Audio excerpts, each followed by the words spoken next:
Welcome to LOA Today. I'm Walt Thiessen. I've been doing this podcast since September of 2012, and boy, are my lips tired. This is your daily dose of happy. We are so happy you decided to join us today.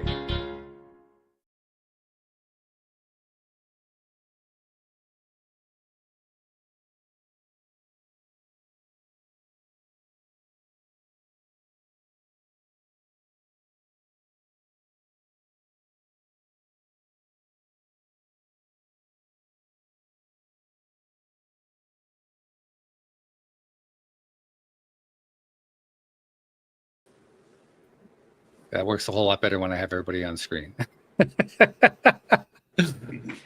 So welcome to the show, and today's a kind of a throwback show in a sense. We've had a number of people on the show who are people who've been through drug issues, people who have been hospitalized, people who have been through all kinds of traumas in their lives. We've had people on who have been shot. We've had people who've been through a lot of stuff. We haven't been through too many guests though who have experienced all of those and been a mafioso at the same time.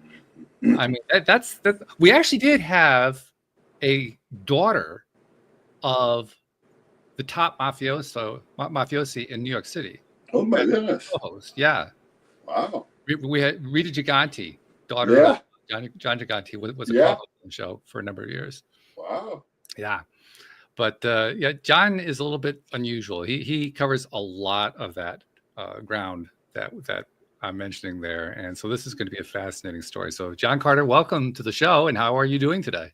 Oh, thank you so much, Walter. It's a pleasure to be here, buddy. Glad to have you. Give our listeners a little idea of what you went. I mean, you have quite the history, to say the least. Yeah. Okay. Well, what I'm going to do is I'm going to give them a little rundown of what happened before my incident. Okay. My upbringing. So I was raised in a very unconventional childhood. My father was in the mafia, the mob. Walt and I loved my dad. He was the best. He never missed a ball game. He was like an awesome dad. Mm-hmm. And I loved him so much. And after he died, I wanted to be like him. Mm. I wanted to wear his shoes. Yeah. But I found out very quickly that was not his size, Walter. Yeah, I hear you. Immediately, I found myself in a world of trouble. This man, instead of paying me a gambling debt he owed, decided to shoot me in the back of the head and take my life. But I survived. And Walt, being shot in the back of the head was the easy part of my story. Oh, as it spiraled out of control with alcohol, drug, food, gambling, all kinds of addictions, Walter, and even a prison stay. Wow. Okay. Yeah. You just did that in a minute. I thought this was going to take 10 minutes to tell the story. You just summarized it really good. But you go through all something like that. I mean, the way you describe it, it's understandable.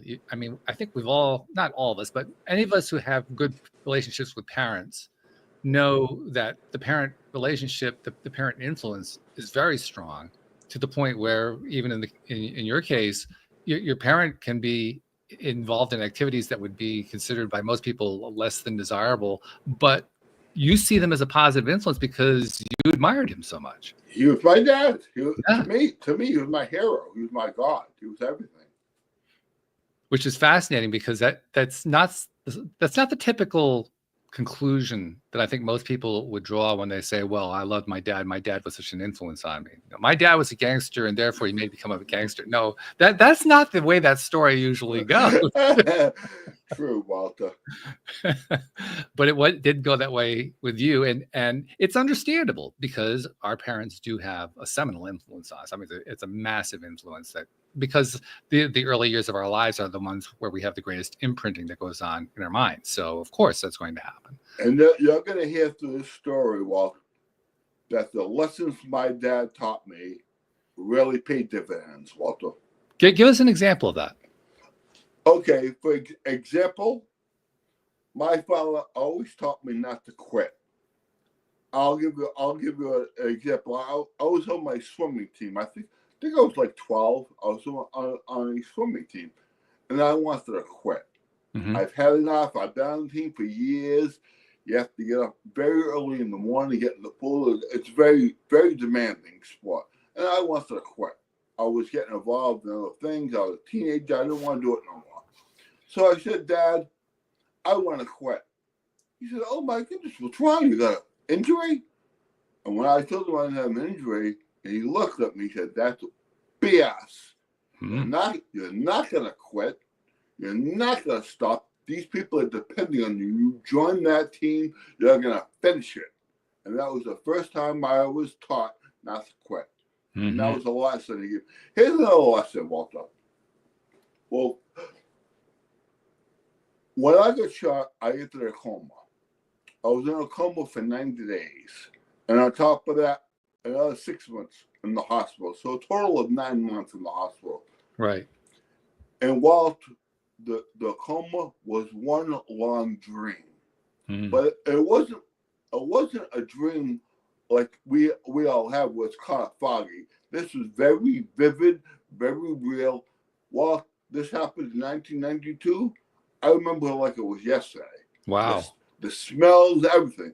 So the midst of this dream is I was in a hospital. I was chained to a bed. I didn't know why. And every day they got us in a swimming pool. And the winner of the race got to go home. And it hurt like hell to get in that pool. And I kept losing and losing and losing.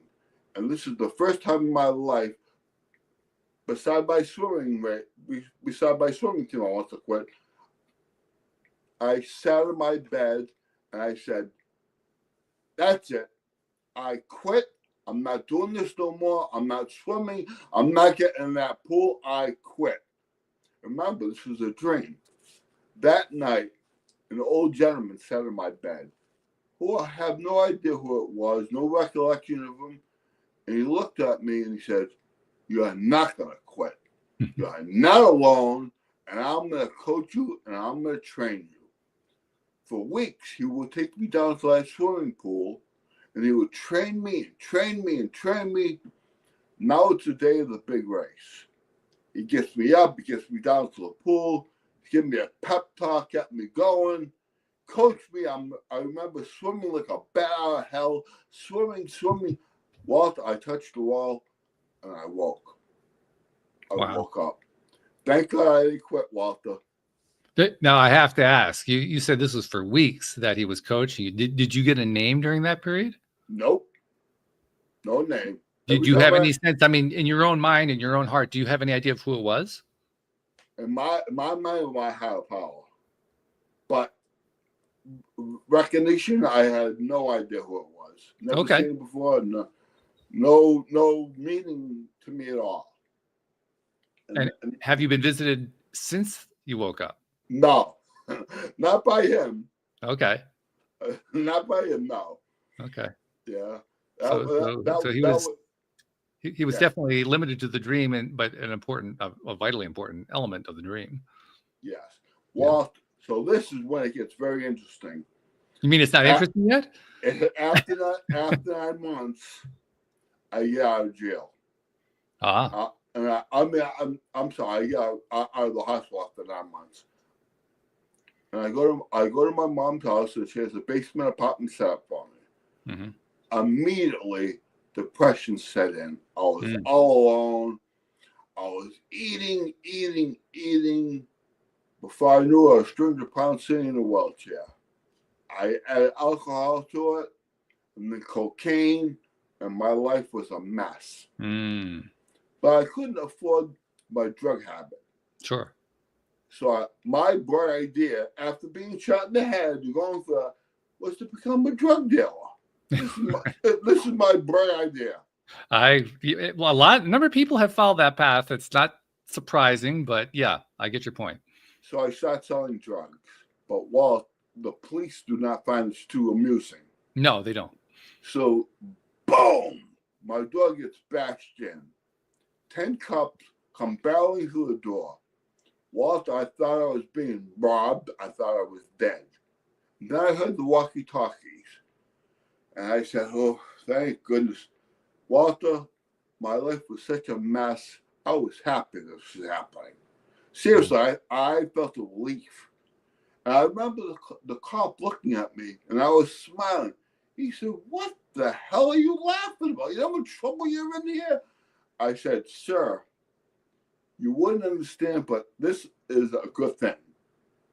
So that they find drugs and money, and they arrest me, and they take me to jail, and I was able to bail out.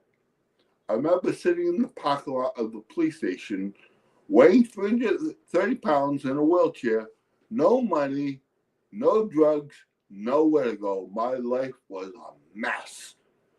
My friend who was with me said, "You need to get sober. You need to go to a detox." And at this time, Walt, I didn't have much opportunity in my life. I didn't have much choice. Sure. So that's what I did. I go on a detox. Now, in detox, after a couple of weeks, I started coming around, and I really wanted to stay sober. I was starting to feel better. And from detox, you go to a halfway house, but you have to be interviewed for a halfway house. You just don't get into it. So I remember I had to go to a halfway house and get interviewed. So I roll in, I'm sitting in her office, the executive director. I'm waiting to meet her. She comes walking in, I could see there was something wrong. She was unbalanced, wobbly. And she proceeds to tell me how she was in a cocaine-induced coma 20 years prior to that. So this was in 1994. She was already sober for 20 years. And she proceeded to tell me how she was in a wheelchair and she got out of it. I can remember looking at her saying, "I can't believe she got out of this wheelchair." Well, the wheelchair was hell. Was hell.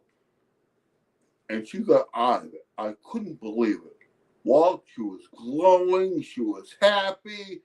I said, "Look at this. Oh my, I want this. I want what she had." Walt, she became my best friend. I'm still friends with her, very good friends with her today. She's the woman who wrote the foreword in my book, Triggered to Change. Oh, wonderful. Yeah. So this woman is awesome. But I was in the halfway house for 8 months, but I still had this court case hanging over my head. Yeah, sure. So Deb drives me to court. And I'm going in, I said, "This judge is going to have leniency on me. I'm in a wheelchair. I'm with Deb.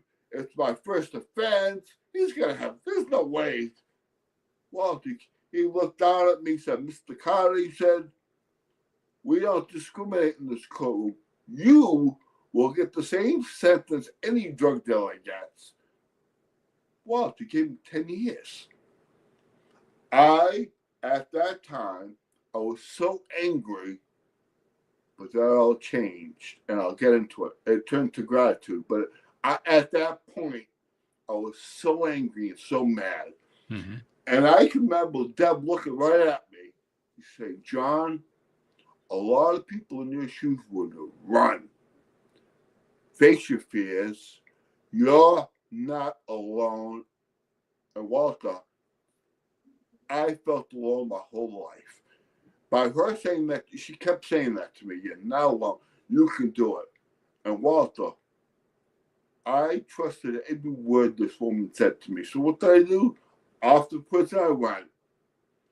I'm a big man. I'm 6'2". Now I'm 210 pounds.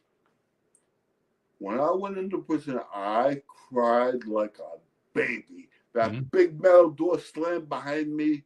My cell was 6 by 6. I was in there for another 10 years. I said, "Oh my, what did I do here?" I just cried and cried. The next morning, 3 convicts entered my cell.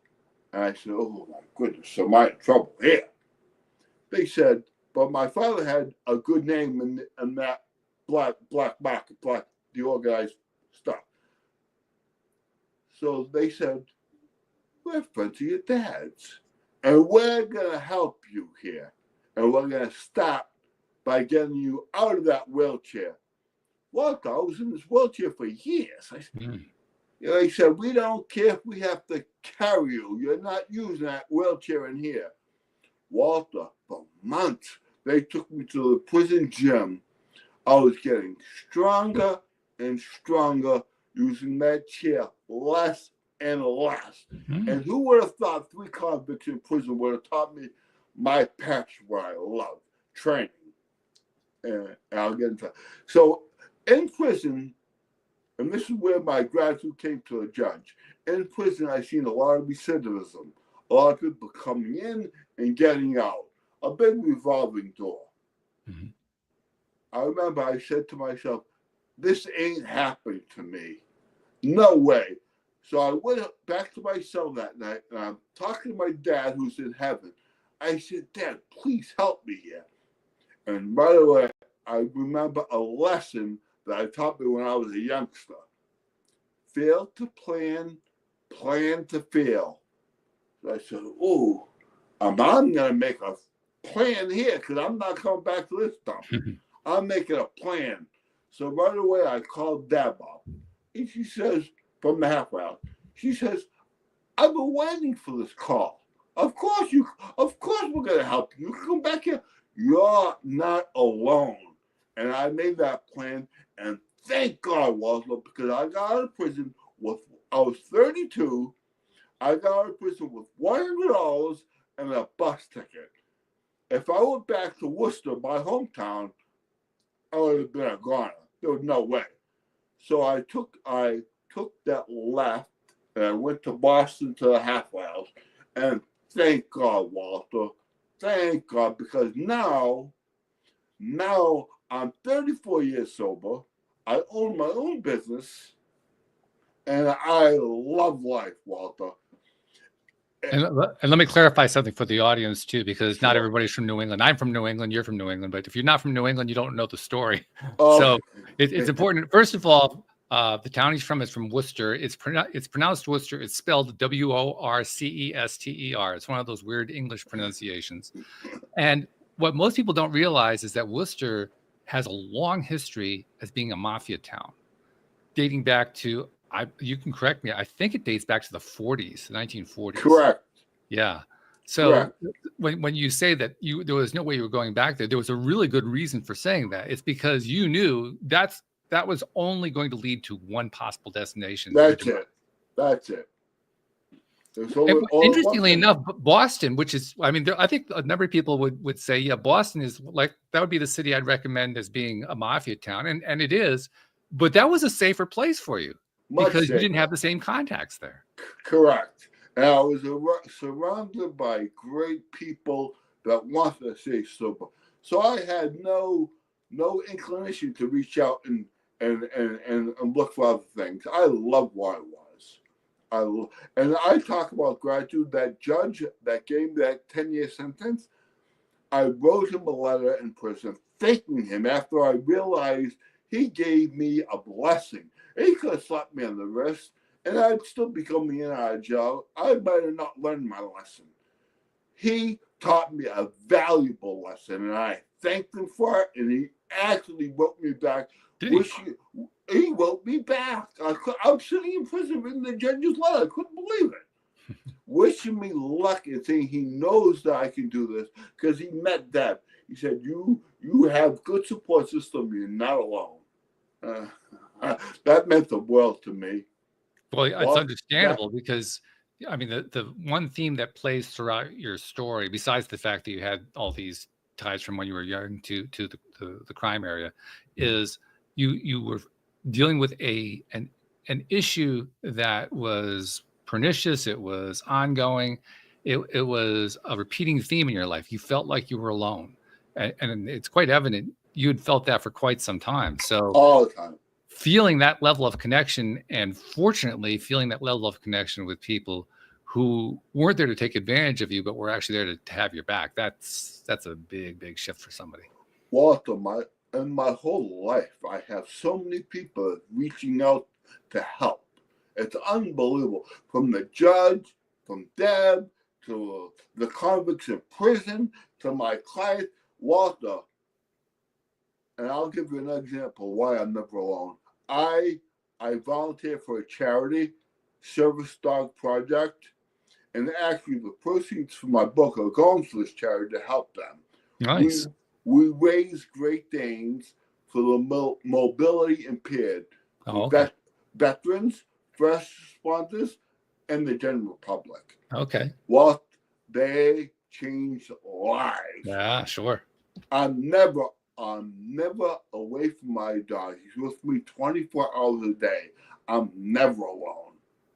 Your story also resonates with me and with listeners in another way that listeners will recognize instantly, because I have 3 co-hosts who do the show with me. My regular co-host today couldn't do the show, but I have 3 co-hosts who do shows with me each week. And one of them is a gentleman that I met back 12 and a half years ago when I first started the podcast, who has a background as a gambling addict who ended up stealing from his family's company, going off to Vegas, losing all the money, getting arrested, going to jail, the whole thing. Now, he went to jail rather than prison. He makes that very clear. He didn't have a prison sentence to deal with. He had a jail sentence.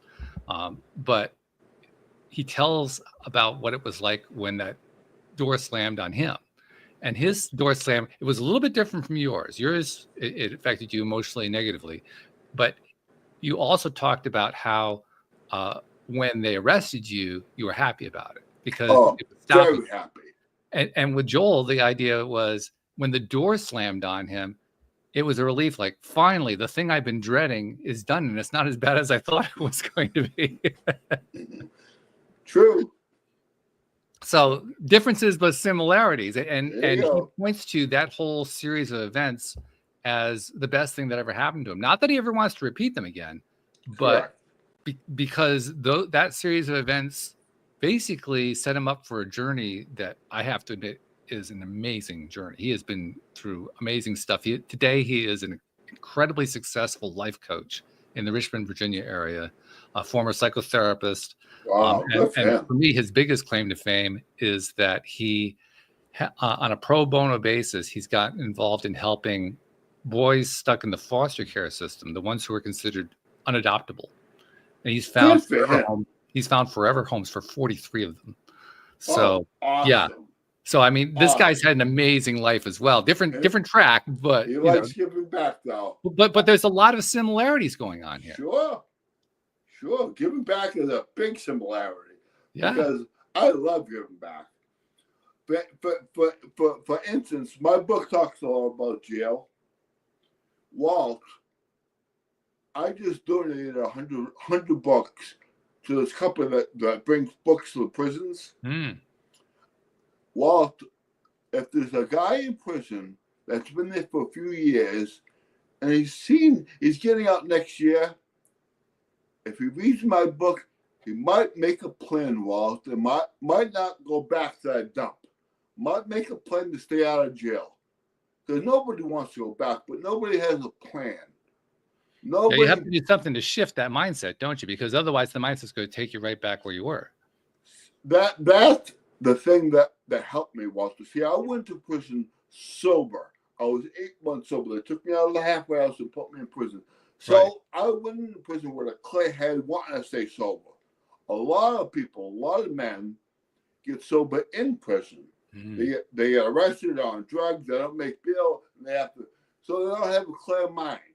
And they're already caught up. But there's a lot of mischief in jail, too. If you get involved with the wrong... If you don't have the right mindset about you, you're going to be attracted to those people. Sure. There are a lot of people in prison that aren't there to do the right thing. Oh, I'm sure. Yeah, well, that's probably part of the reason they ended up there in the first place. It's 99% of them, but there are some good people, Walter. And you were fortunate enough to encounter some and work with them and apparently carry on what they did for you. You did the pay forward method, right? And Walter, I own my own private gym now. It's a one-on-one. It's just me and my client. And I love it. Walter, that's another similarity between you and Joel, by the way. He's been a gym rat for 50 years, so I know exactly what you mean. It's so good because in prison, when I started training, I was getting fit physically, But Walter, I was feeling so good mentally. Mm. I didn't put the dots connected together yet. That training was the responsibility for this. Yeah. But I wasn't alone no more. I was in my cell, and I was happy. Mm. I said, what's going on here? How can I be smiling in this place? And so that took over. So working out is my medication, my depression medication. I work out, I feel good. Yeah, Joel's the same way. If he misses a day, which he never does, but if he ever has to miss a day, it's like the worst thing that could happen that day. It's awful. Yeah. It's awful. And this is a guy who literally can deadlift 500 pounds at this point. So that shows you how long he's been doing this. Oh my goodness. But yeah, the parallels here are really quite striking. So, okay, you have your own gym, you have your own business, which in and of itself is unusual among people who have gone through similar kinds of things that you do. Because, I mean, let's be honest, the typical person who goes through this, they usually don't turn out well. They usually become recidivists. They usually spiral out of control in some way. So your story is unusual, and that's what makes it so interesting. And that's also what makes you something of a role model, I would think. Thank you, buddy. Yeah. Well, I mean, I would guess that you have probably been approached by others who are in similar situations. And so you found the whole thing reversed. So now all of a sudden you're helping them in the way you were helped. I love that, Walter. When someone asks for help, I love that. Love it. I love helping. Seriously, to have somebody get happy the way to show them they don't have to be sad. We only have one life. You know, people say all the time, oh, you only live once. I don't agree with that. We only die once, Walter. We live every day. We live every single day. And we're not promised tomorrow. Yesterday we only have right now. That's true. Only have right now. I was just listening to Steve Jobs. Mm-hmm. And he was saying how all he did was work, make money, and then the doctor says you have 4 months to live. Mm-hmm. And he said, I wasted all my life, and now I only have 4 months. Mm. That happens all the time. Oh, it does. That's a very common. I mean, well, they aren't quite a Steve Jobs story. I mean, he was kind of unusual, but that type of behavior that happens a lot. Sure. No, yeah. And when people go through it, that's when they need the connection. This is something I've talked about a lot on the show, how important it is to have not just connection with others, but connection with the people who feed you rather than the people who try to steal from you or take from you or draw energy from you in some way. Exactly. That's why you keep a good, positive people around you. And then it's amazing you can find them. I mean, you found them in prison. I mean, that's not usually the first place people go to find something like that. Okay. But Walter, when you're trying to do the right thing, the people are going to notice and they're going to want to help. That's the way it is. When like Deb, I watch her with a lot of people. When she sees somebody that really wants to get sober, she's gonna do everything she can for that person. Mm-hmm. Everything. Mm-hmm. And I was at the house, the halfway house, and we were sitting in a circle, and there was about 34 of us. And Deb said, everybody that in this room that wants to stay sober, raise your hand. So obviously, everybody raised their hand. And then she stands up and she says, the truth, the fact of this matter, one of you will stay sober. That's the odds. That's not me, that's the odds. Walter, I go back to the house often to visit. We have family portraits of when I was in the house, dead, jail, all the way to walk. I was the only one to stay sober out of that class of 94.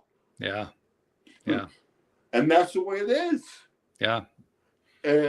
And when people get out of prison, and thank God I took that left, because Walter, Our only problem is this big. We take one little drink, one bad choice, and it's gonna wreck everything. Yeah, it might not happen today, might not happen tomorrow, but you start with a drink, and eventually you're gonna be drinking that whole bottle again before you know it, and your life will be over. I have a sad story to share along that line. I just received word yesterday that a good friend that I grew up with, I was a musician, he was a musician, we played together. We took lessons from the same teacher. We went through a lot of stuff together. And he had a problem with alcohol throughout his life, and he died from kidney cancer just the other day. And that was the first I heard about it. Yeah, so there's an example of it. Oh, yeah, that's awful. And Walter, although I've been sober since 1994, the problem with relapsing and drug addictions is forgetting. And I gotta commend you for what you do. You give people platforms to speak. By me speaking and telling my story, is reminding me how bad that day was going to detox. Because if you stop talking about your story and stopped, all of a sudden that day wasn't so bad. I could do that again. It wasn't so bad. You're not volunteering though. No. Let's be straight about this. You're not actually volunteering to do it again. No, but I'm saying that's how easy it is to forget. Yeah. To forget how bad that day was years and years ago. And before I've seen it, 10 people 10 years sober picking up that drink because they forgot how bad it was. Yeah. Well, I think that's why I mentioned my friend Joel and many others who have been on the show. That one of the most common themes among visitors to the show, guests on the show, is that they've gone through some kind of traumatic event. Most of them not necessarily as traumatic as what you and Joel have gone through, but traumatic in many other ways. And there are lots of different ways that people can experience trauma. And then they come out the other side, and for whatever reason, they found connection. They found a new way of thinking about themselves, about their lives. They made changes in their lives. And the tools that they discovered to help them do that is what inspired them to become coaches or teachers or authors or something along that line. And that's how they ended up on the show, because they wanted to help spread that kind of thing. It's a very common theme here on the show. What I've come to realize is something that I learned first from my friend Joel. He was my 12th interview back in 2012. Wow. Yeah. So yeah, he and I have been together for some time now. But he was the first person who explained to me the idea of what you just described, that going through this terrible thing can actually be the best thing that ever happened to you. And I remember the first time he explained it, I thought he was nuts. I thought he was absolutely insane. But over time, I've come to appreciate not only is he right, but that's how all the good change happens. That's the part I didn't take into account before. That until people go through traumas, they don't make major changes in their lives. They may make minor changes, but people don't make major changes in their lives for the most part until they go through something really traumatic. And you know, Walter, what I would change about my story?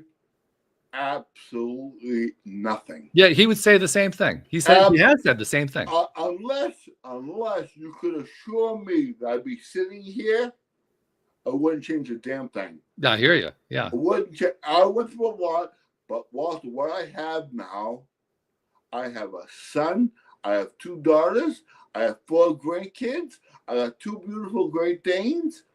Walter, I got an 82-year-old mother with dementia who lives with me. And you want to talk about service dogs? My first service dog, I had to retire him for health issues. And I made him my pet. Oh. And I got myself another dog. But I did not realize that he would become my mother's service dog. My mom will be sitting in her wheelchair, and she'd just start crying for no reason. And Jagger will see that. He's 200 pounds. He gets right up, goes right over there, puts his big head right on her lap. She totally forgets why she was crying, smile from ear to ear. It's awesome. If any of your audience has anybody going through dementia or Alzheimer's, anything, memory problems, what a tremendous solution this is. What a help. Yeah. Unbelievable. Yeah. And Walter, I love my mom. So, like I said, I wouldn't change a damn thing because I love where I am right now. Yeah, I have difficulties. Yeah, I balance I have a lot of difficulties, but what I do have is a lot of gratitude. Walter. It's easy. It's difficult for me to do something, but very, very easy for me to be grateful. That's fabulous. That's really fabulous.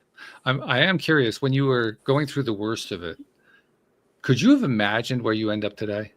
No, I thought my life was over. I was 230 pounds in a wheelchair. I did not ever imagine me being where I am today. By the way, tell us the story about when you finally were able to get out and stay out of the wheelchair. Oh my goodness! Well, that happened in prison. Mm-hmm. Eventually, they were training. I was getting stronger. Eventually, I stopped using it. So when I left the Granada House my first time in 1992, I was in a wheelchair. They brought me to the prison in a wheelchair. And when I came out, I was walking. They were unbelievable. They could not believe it. And actually, I shot a documentary in 2020, and it's coming out next month. Oh, boy.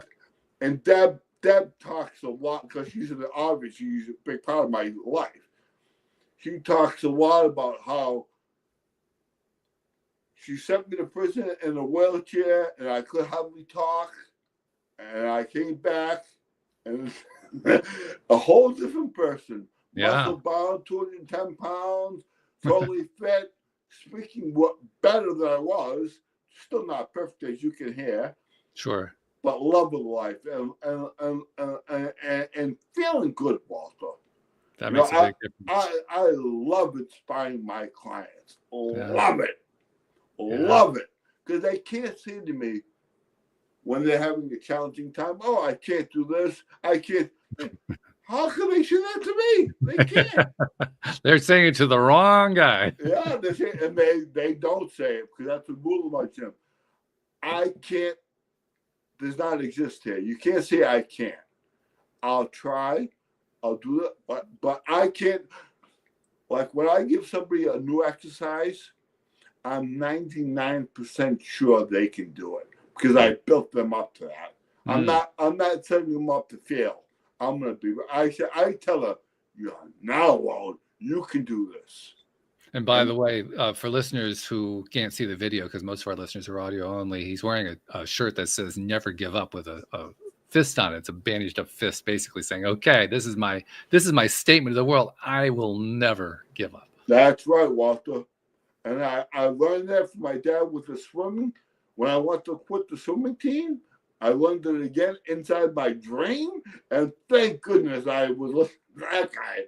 Oh, and I didn't quit. I touched that wall and I woke up. Thank goodness, Walter. Well, that's a key portion of this, because you could have decided to ignore all that. Correct. And thank God, Walter. Thank God. I don't know if that man would have let me say no to him. He was kind of adamant he was going to help me. I don't think he was going to let me say no. Well, he knew what buttons to push. I think that's fair to say. Correct. Yeah. and it's funny because everybody always asks me, why is the swimming pool in the dream? But I couldn't understand. But now I look back at, I was on the swim team my whole life that I wanted to quit. So maybe that has something to do with it. I wanted to quit my swimming team there. I wanted to quit going to the pool of my dream. Yeah, the theme actually makes a lot of sense. I mean, because if our dreams are recreation of our life experiences, why wouldn't it be a swimming pool? I mean, it actually makes a lot of sense that it would be. Okay. To me, the fascinating part is how real it was for you. Oh, vivid. Walter, and I left this part out of the dream. Inside, when we were chained to our beds, we were surrounded by a balcony. It was staffed with police and firemen. Walter, when we acted up, when we were loud, we were acting up, they would urinate on us. Oh, jeez. Walter, the nurses had to wear wade boots for fly fishing to service our medication. It was, and I remember that stench and those smell. I remember the whole thing like it was yesterday. Yeah. What a dream that was. Well, I'm thinking to myself, I think it's one dream I'd want to lose, actually. I mean, the rest of it I get, but I'm not sure I want to hang on to that one. Yeah. That's funny, though. Yeah. The amazing thing, though, is that you did survive. Not only did you survive, you thrived. You made a decision. One of the things that Joel talks about, he has a book called The Bench. The Bench is a bench on Anna Maria Island in Florida, where he grew up. And it's on the beach. And he went to that bench after he'd been arrested, after, he was in the middle of all that stuff. He hadn't gone to jail yet. He hadn't been convicted, but he knew where it was all headed. And there was there were no options in sight. As far as he was concerned, it was like what you were describing. This was the end. And he was trying to decide, he had a gun with him. He was trying to decide whether to end his own life. And to this day, he can't really say exactly why, but he decided not to. And, thank goodness. And thanks goodness for sure. And he decided to keep his life going because, if I remember correctly, he said, it just seemed like the better option, but he couldn't give me anything more specific than that. It was almost a coin flip at that point. Yeah. But coming out of that experience and then going through what he went through and then ending up where he is today, well, first of all, there's no way he could have anticipated it. And by the way, I've even left out some of the good parts, believe it or not. There was the parts, for instance, where I mentioned he was a gambling addict. He got into therapy. He also got into law of attraction theory. He tried to combine the two together, and he wanted to create a clinic for gambling addicts. And I'm sure you can spot what the problem is right away, because gambling addicts don't have any money. So how are you going to pay for it? That's right. Not only did he set up one clinic, he set up two clinics that both succeeded. Really? Yeah. Wow. And then he got fired from the second one. And he started it. And as soon as he got fired, he got picked up by a friend of his who was a psychiatrist saying, hey, I've got an office space here. Why don't you be a life coach? This was before life coaching was much of a thing. So his first question was, what's a life coach? And the second question is, do people actually pay for that? Yeah. Well, within a matter of, I think it was 2 weeks, his entire calendar filled up after that. Yeah. Good for him. Yeah. So just another example of how there's no way he could have predicted any of that. That's right, buddy. But look what comes out of it. I mean, the paths that we go through, well, nobody has a straight path. I don't care what your life story is. Nobody has a straight path. Correct. Well, that's not true. I have interviewed one young man who had a fairly straight path up to the point that I interviewed him. He became a millionaire on his first try at age 18. He was in his mid-20s. And he was absolutely the worst interview I've ever had in my entire career doing the podcast. It was so bad that his is the only interview I didn't publish. That's how bad. Wow. Yeah. Yeah. It was because he had nothing to contribute, because he hadn't been through anything. Oh, I see, everything had worked for him. So what did he have to teach? I say yes. He had nothing to teach. So what was he? What he actually was, he was basically a mid-20s guy who was stuck in adolescence and never grown out of it. And he behaved that way on the podcast. Awful. And he starts insulting my co-host, who isn't even there to defend herself. He's insulting her about what she wrote on her website. And I just stopped the podcast and say, you don't get to do that on my show. So that gives you an idea of how that works out. But look what happened. There's a guy who had a straight path. What did it do for him? Nothing. Nothing at all. Nothing. If anything, it made him worse. So not only does almost nobody have a straight path, but thank goodness we don't have a straight path. Yeah. Well, so I'll tell you, I know I've been through some stuff, but I love my life. I'm blessed. I'm blessed. And I get to give that back daily, not weekly, not sometimes daily. I see my clients daily, and they're always looking, always going through something. Through life, your challenge And my challenge might not be the same, but your challenge is your challenge. Yes. Walt, if it's a challenge for you, it's your challenge. That's right. And you can get over it. And well, that's the point that Joel and I like to make a lot on the show. We like to point out that it isn't the severity of the challenge or the trauma that matters. What Nope. matters is it's the one that you're dealing with. Exactly. And getting over it. Yeah.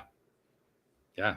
Getting past it. And the reason I think that's true is that it wouldn't be a challenge if you were having trouble getting past it. If you weren't having trouble getting it past it, it wouldn't be a challenge at all. Correct. Yeah. No, so there'd be nothing to learn from it. You just get past it and you'd be done. Yeah. But the things that are actually our challenges, the ones that are tough for us, they're the ones that we get stuck on. And I'll tell you, my clients inspire me also. When I see them getting through something and getting over something, I'm like, wow, that's awesome. And it gets me going. It makes me feel good because I just helped them see they could do it. They did it on their own. It's not like I got them over the problem. They did it on their own. But I was able to show them what I went through, what I did, and how I handle things, and how I look for the solutions to the lessons that I was taught. That you've been taught your whole life. You've been taught lessons. You just gotta have a clear mind, and they will come to you, Walter. You just gotta really, really, really buckle down and make a plan.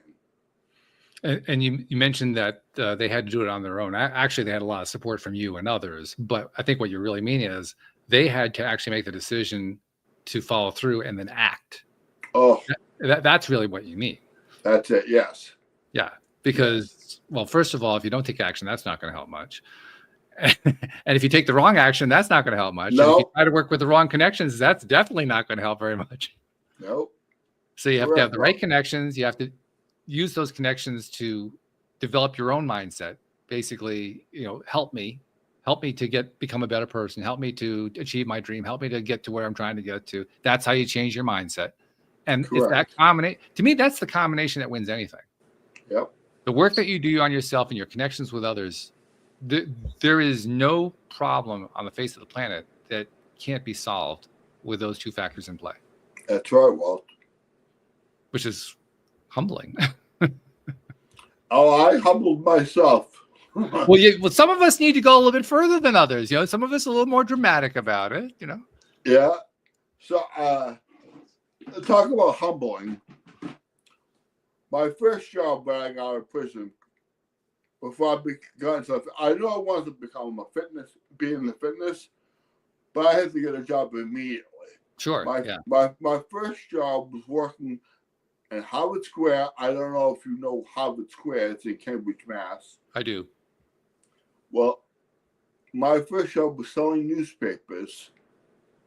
For selling newspapers and magazines, standing on the corner. Mm-hmm. And I was making I was 32 years old, making $7 an hour. Mm-hmm. Well, and I was happy as a pig in shit. Yeah. Excuse my language, but I just came from prison making 50 cents a day. Yeah. And I was happy to have that job. Yeah. But seriously, people fight for those jobs. There's not many jobs to make 50 cents a day when you're poor and doing life. But that's a big thing for you. Mm-hmm. Mm-hmm. And so now I'm making $7 an hour. And I remember I had to be at work at 5 in the morning because I was selling papers. I remember walking there, and I'd cross the Charles River, and I remember at 5 in the morning, just cold winter morning, no cars, no birds, no nothing, just the sounds of the water. And I remember smelling the fresh air, saying, "Wow, this is beautiful. I love this." And people say, "You're making $7 an hour." Yeah. Well, it depends on what you're deciding to focus your attention on. Correct. What you're focusing your attention on is everything is glass half full. What they're focusing their attention on is glass half empty. There you go. Exactly. Yeah. So you focus on everything being glass half full. That ties into another theme. And I'm going to be kind of curious to see what role this may have played in you leading up to the point where you got involved with the Worcester Mafia and you got into the drugs and the alcohol and so forth, and then what came after it. I've really become very aware over the last call it 2 to 3 years of just how much humans in general beat the crap out of themselves. I thought I was the only one.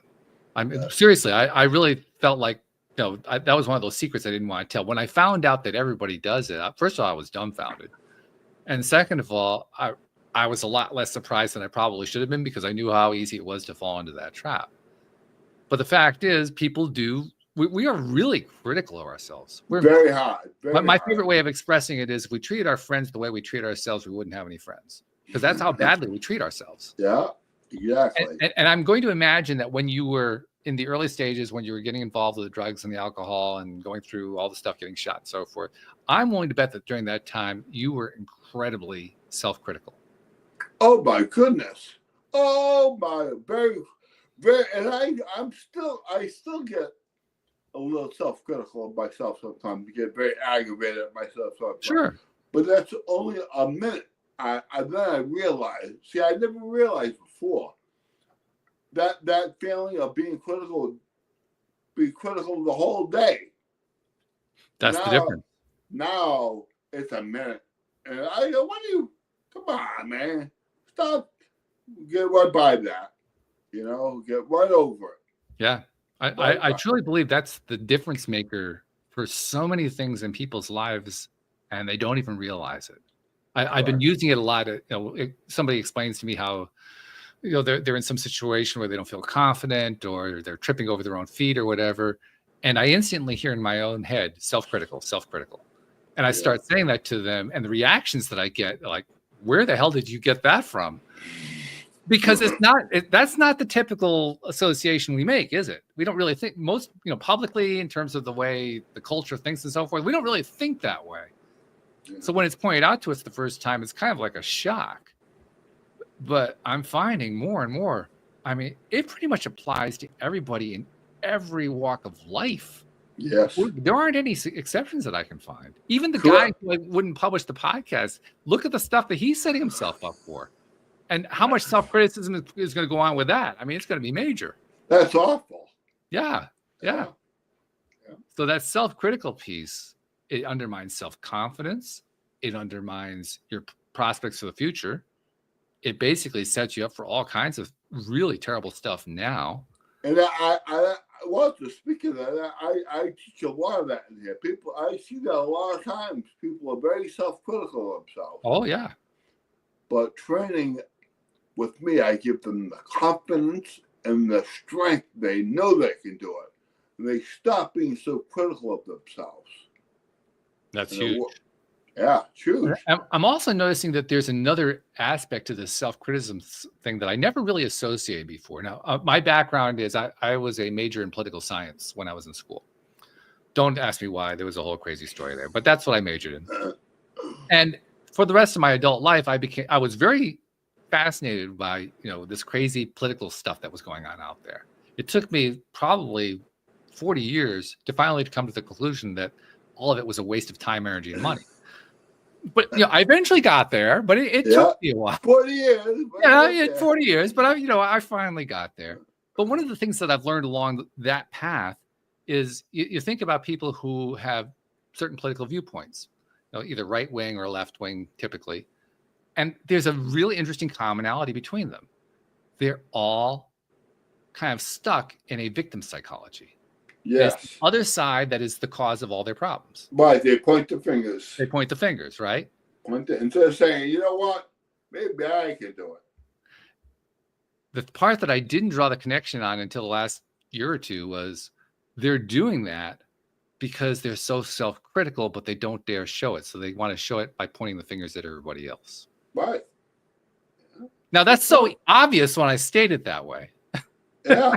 I never looked at it that way, though. It's obvious, though. It is obvious. And then I look at like all the different ways that victimhood and entitlement and all that crop up. And you know what? In every single case, it's somebody who's beating the crap out of themselves privately in their own minds. Yeah. Wow. So that's where a story like yours is so important, because you've shown what you can do to change that mindset, to say, you know what, not only can I actually have a future, but I can feel good about myself and get myself there and treat myself better and end up with better results. Oh, thank goodness. Isn't that a wonderful thing? Thank goodness, Walter. Thank goodness. Now, the book came out in February, correct? February, yes, correct. And I presume it's available everywhere. It's on Amazon. It's on Amazon. Okay. On Amazon. And like I said, the proceeds are helping the farm at Service Dog Project. And we're in the middle of moving right now. We're setting a new farm. We're moving from Ipswich, Mass. Oh, okay. We're moving to Alfred, Maine. Oh, okay. We're building a whole facility from scratch. So you're going to be down Easterners. Yes. Walt, you wouldn't believe the lives this place changes. Oh, yeah. Oh, my goodness. I mean, who would have thought that dog would make my mom so happy? I mean, who would have thought that? And it's incredible to see that. I can sit back and just smile and watch that. Mm-hmm. I'm blessed. Well, I get to see this stuff. And I'm a single dad. I told you my son lives with us. So my son gets to see this. And that's really teaching him. It's really teaching him a lot, Walter. When I tell you my son is such a good kid, such a good-hearted kid, it's not an accident that he sees all this around him. He sees love. My house is very loving. I have two Great Danes, a cat, my mom. I mean, it's a very happy home, Walter. That's fabulous. That's fabulous. What a great story. John, I presume that you're happy to have people reach out to you when they're looking for help. How does somebody reach you? Oh, I would love that. Well, you go to my website. All my contact information is on there. It's www.titaniumhealthfitness.com. And we'll include a link on the show notes to make it easy for people to find that. Yeah, and all my contacts in there. Anyone that drops your name, Walter, you get a free session with me in there. And we talk, we train. It's completely private. So clients feel very happy. They get to release their inner feelings in a safe environment and know that I've been through stuff and I understand what they're saying to me. I'm not going to say, oh yeah, okay. I know that. I hated that when someone said, "Oh, I know how you feel," like sitting in the woods. Oh, I know how you feel. Yeah. But when Deb said it to me, that made a difference. Oh my! When she says, "I know how," I looked. I says, "She does know how I feel," and she got out of it. She did it. Yeah, absolutely. John, one last thing I want to share with you that I make it a practice to share on the show, because now that we live in the 21st century where we can have shows like this, we can actually see each other. We're in different places and it's like we're on TV with each other. That wasn't even available 30 years ago, but now it's commonplace. And in the process of bringing all that in, we now have different ways of connecting with each other. And you have a book out, so different ways of promoting the book that didn't exist 30 years ago. So you do podcasts. I'm sure you write stuff on social media. You're probably sharing stuff online all the time. Yeah, because that's a part of what you do. And I noticed something about that. I realized that there are many people that we end up touching that we never get credit for. So, John, I like to make it a point to say on behalf of those people you've never met, never seen, never will meet, never will see, who you've been helping in ways you didn't know about just by sharing your story. On their behalf, thank you for what you're doing. Oh, Walt, this world. Thank you so much. That meant so much. Thank you so much, buddy. Well, we're so glad to have you on the show. Thank you for sharing your story. And we wish you all the best and good luck with the book and with the nonprofit and with your gym. Keep going. Walter, thank you, buddy. Thank you so much. Thank you to our podcast listeners everywhere. We'll see you all next time here on LOA Today. Goodbye, everybody. Thanks, guys.